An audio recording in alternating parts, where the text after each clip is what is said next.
Well, let's review the story of the Old Testament before we start tomorrow morning with the New Testament.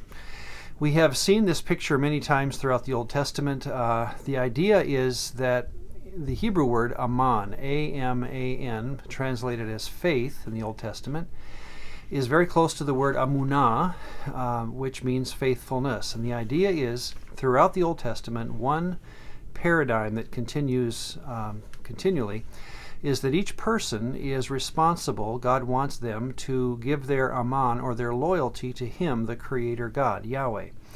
In response to that personal loyalty, God will reward that person with what we would call righteousness or justification, or really a covenant relationship that will continue, turns out, again, as we read the story of the Old Testament, into the next age or into the next world.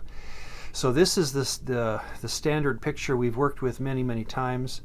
The only thing that can disrupt this, again, this is not a story of sin management at all or behavior management, but the only thing that can destroy this is if this person chooses to worship instead of God, Yahweh, the created gods of the Old Testament, the first commandment, thou shalt have no other gods before me. These are real beings, real spirits, and they will comprise, as we'll see in the Gospels, the demons of the New Testament, and also the principalities and powers of Paul later on as we go. So again, the responsibility of each person to be loyal to Yahweh and to not ever worship these gods. What these gods do is a very important storyline of the Old Testament. They were allotted or given power over the world, and so this becomes, in the Old Testament story, the beginning or the source of the antagonism between the Gentile world and the Jew. Because the Jew has been given a relationship to Yahweh. He is supposed to enjoy that. Now, many Jews don't, but those that do will experience a covenant relationship with Yahweh. Meanwhile, other people are assumed in the story to be having a covenant relationship with these gods as well.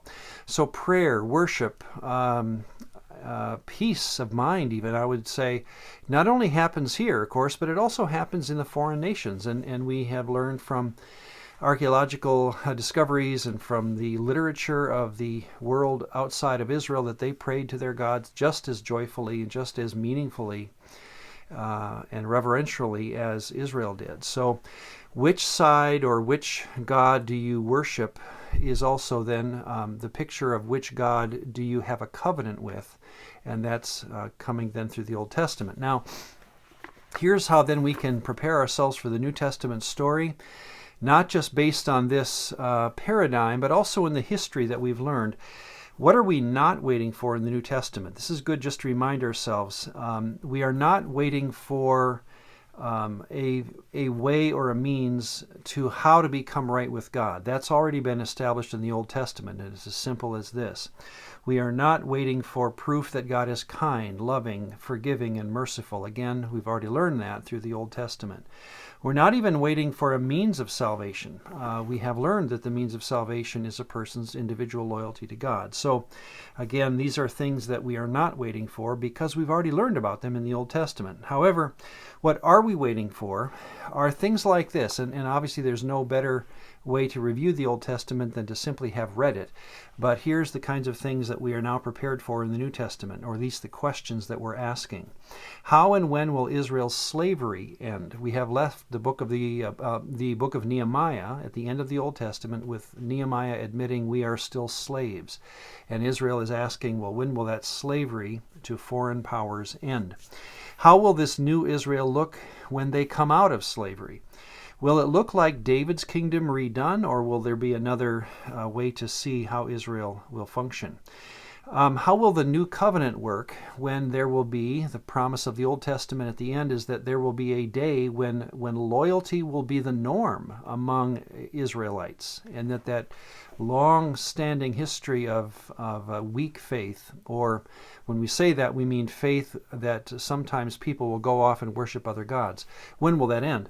And when will the new covenant come, and how will it work? That's on their minds. How will the Jew-Gentile antagonism ever be solved, if ever?